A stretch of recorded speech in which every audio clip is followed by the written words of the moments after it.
I believe I was the first one to walk into the Y, and I did that in 1974 when I joined the Y as a single member, which was before this group sitting behind me was walking on the earth. And I participated in exercise classes. One of the classes was a kind of a football get-ready exercise class where there was a drill instructor. I mean, a nice person, but he acted like Vince Lombardi, making us work hard and lose our excess poundage. And I did that for a couple of years. We were married in 74. Right. Not at the Y. We moved to Evanston in 75, and Matt was born in 77. So probably, since I didn't really exercise regularly, it was Matt's swimming lessons that was one of my early encounters at the Y. And that was before the age was raised to toddlerhood, so he was actually taking swimming lessons at 6 months old, which was great fun. And we did gym and swim and gym and stuff and gym and swim and stuff, and just met wonderful, wonderful people who I still know here in the community, and it was a good program. For me, being the youngest, there's not a time in my life that I remember not having the Y. It was the swim lessons taught me how to swim. We did Indian Princesses and Guides, taught me how to camp. And then I was on the swim team. I was on the volleyball team in high school. There was State Youth in Government. Oh, that's there right. was Brilliantine. And one of my very first jobs was being a lifeguard at the Y. So I really feel like I grew up there. I don't know what you guys think. Did you attend any of the teen dances? No, they had actually stopped the teen dances. They still had I don't know what they're called. Y parties. Yeah, right? Y parties. They didn't have the dances anymore. They just had open gym. But I do believe that Abby participated. I used to attend. I think it was their 6th, 7th, and 8th graders, and it was a good way to meet a lot of kids from the other middle schools. So going to Haven, you didn't really know many of the people from Nichols or Chute, and this really brought all of the kids the same age together. And I think it was going on when you were Yeah, I think it was called around too. FNL, Friday Night Live, something like that when I was... Yeah. But my first memory of the Y was really Indian Princesses, and I met a lot of good friends who I'm still great friends with today, and dating back, I still have pictures of the bonfires, and someone in this group used to do this great witch cackle that got all the little girls scared and would run and back to our beds and not sleep too great at night. I always do wonder what happened after the kids went to sleep. If I told you, I'd have to kill you. Well, it was primarily a program for dads to spend time with their daughters, and that's what we did while the daughters were awake. And then when the daughters went to bed, then it was time for dads to be dads with other dads. So some of the things we did included watching movies, playing cards, taking late night walks together. There probably was some adult beverages involved. We would also bring food and cook it outside for consumption of the dads because the food at some of the camps wasn't the best. It could be referred to as a big brave snack. And just socialize together. The program was unique, and I probably overuse that word, in that it allowed dads to get together pretty much away from Evanston. And like Abby referred to earlier, I made some of my best friends there.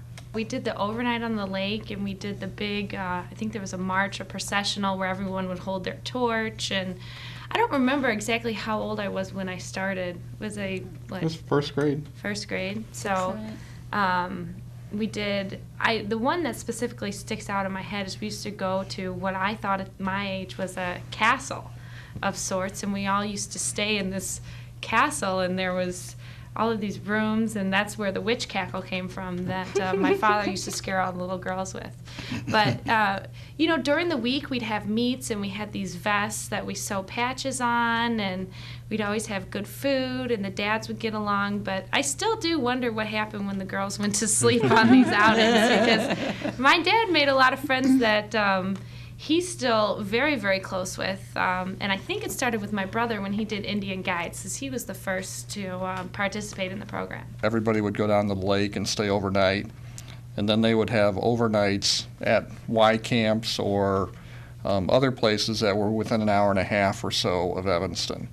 And so we would drive out Saturday morning and stay there for dinner and stay overnight and come back Sunday morning. We did I'll say a large number of things that you don't get to do around here too easily, like there were canoeing opportunities and archery opportunities, and one had a great sledding hill that everybody would go on. So I think the kids enjoyed seeing the dads going down the hill on the sled. We did crafts together. It's really the program as a whole. I don't remember any particular incident other than I don't remember any bad incidents from the program. We had lots of fun together, both the kids and the dads, and the Y was the genesis of it that brought everybody together. I think I was in it for 10 years because I think one of the kids, it was a 3-year program, first, second, and third grade, but I think one of you guys stayed till 4th grade. So I have a lot of patches on my vest. You should have brought the vest. And what was your name? My name was Lone Mustang. Lone Mustang. I do remember the lakefront overnights, and just what I really do remember is the parade we had, and everyone had the torch, and I loved carrying the torch and parading around the lakefront, and all of the community members looking out to see what the program was. And I think some people would ask, questions about what we were doing there and how to get involved. So I hope that event at the lake actually brought exposure to Indian Guides and Princesses and brought more people together and joined the Y.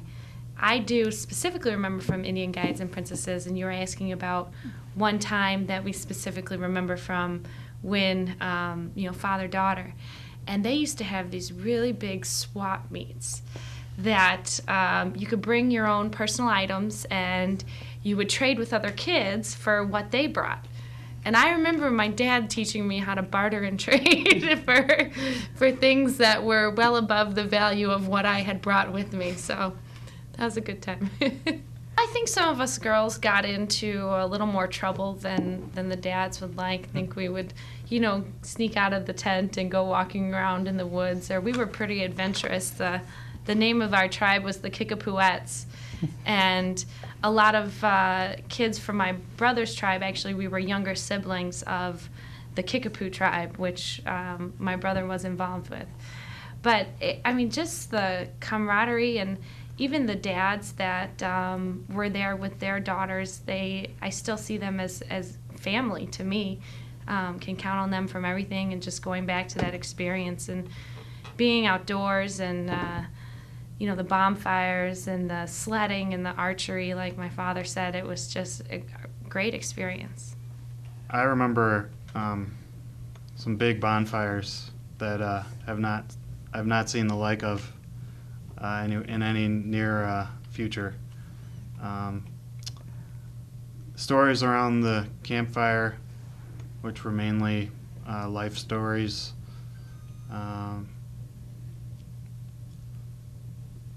definitely the sledding. I enjoyed the sledding.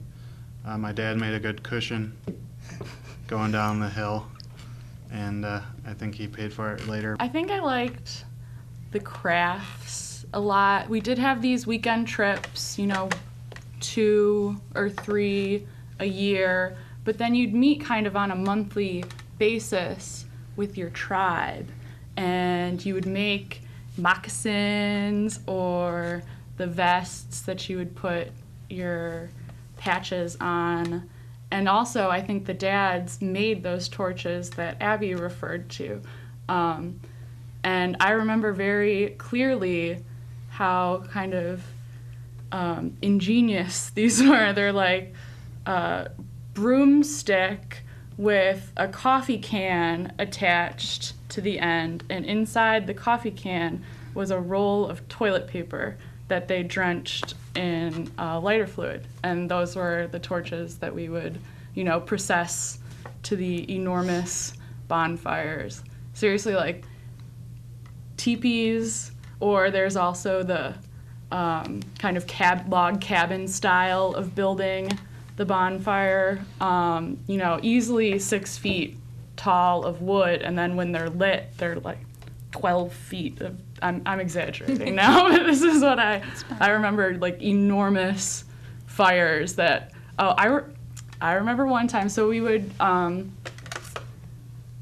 do marshmallows on the fire, and I remember my dad had actually built the bonfire on one of the weekend overnight trips, and we were toasting our bonfires, and I remember one little girl, "It's too hot, Daddy!" Like she couldn't get close enough to the fire to roast her marshmallow because it was too big. That's a specific memory I have of the Indian gods.